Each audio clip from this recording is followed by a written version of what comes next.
Sa simula pala ng laban ay nahihirapan na ang Minnesota, especially sa first quarter. Hindi masyadong maganda ang kanilang shooting. 3 ang kanilang naipasok sa kanilang 20 field goal attempt. Napakababa ng kanilang shooting, ng kanilang scoring mga idol, na siya nagpapahirap palalo sa kanila.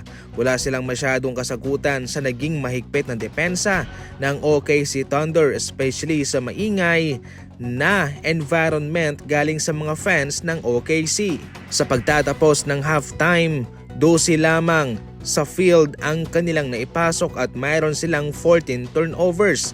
Isang hudyat na napakahigpit ng depensa ng OKC at malamya ang execution ng Minnesota. Hindi nga lang mataas ang scoring ni Hartenstein and Lu Dort, pero ramdam naman ang kanilang nagbabagang depensa sa Minnesota. Samantalang sina Shai, Williams and Holmgren naman ang umaatake sa scoring. Lahat sila ay double digit na. Sa kabilang banda ay nahihirapan pa rin itong si Rudy Gobert.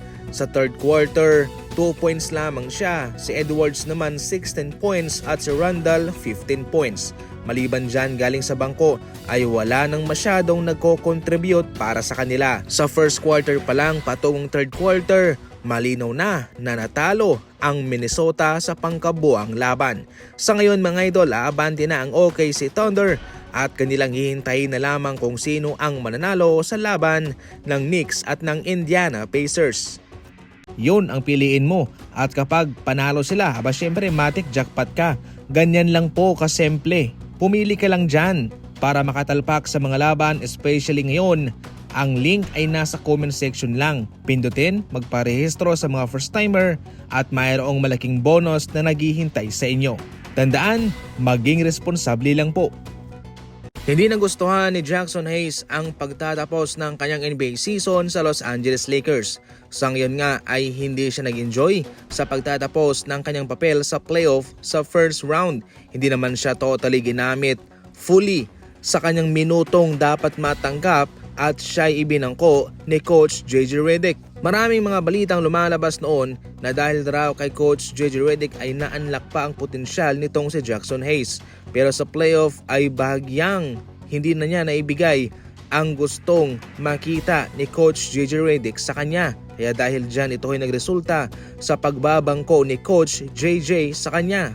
Dahil dyan, inamin rin mismo ng isang NBA insider na si Anthony Erwin na dadalhin na lamang daw ni Jackson Hayes ang kanyang talento sa ibang kupunan.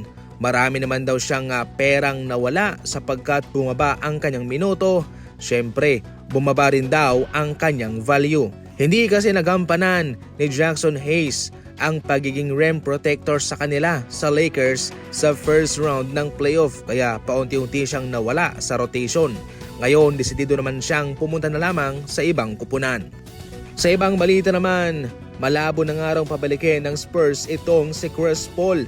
Sa ngayon ay naglo-look forward na ang Spurs para kumuha ng ibang gwardya o manlalaro para sa kanilang kupunan. Laging maganda naman ang naiambag ni Chris Paul sa mga batang players ng Spurs at malaking bagay yon para sa kanila. Subalit hindi maitatanggi na kulang talaga ang kanyang naibibigay sa kanila ngayon. Gustong bumalik ni Chris Paul pero ang Spurs ay nag-aalangan na. Definitely marami ang naniniwala na baka ito na yung huling season ni Chris Paul sa NBA at posibleng magretiro na lamang siya. Hindi na nga rin siya katulad ng dati pa, especially nung siya ay naglaro sa Golden State Warriors at ngayon sa Spurs.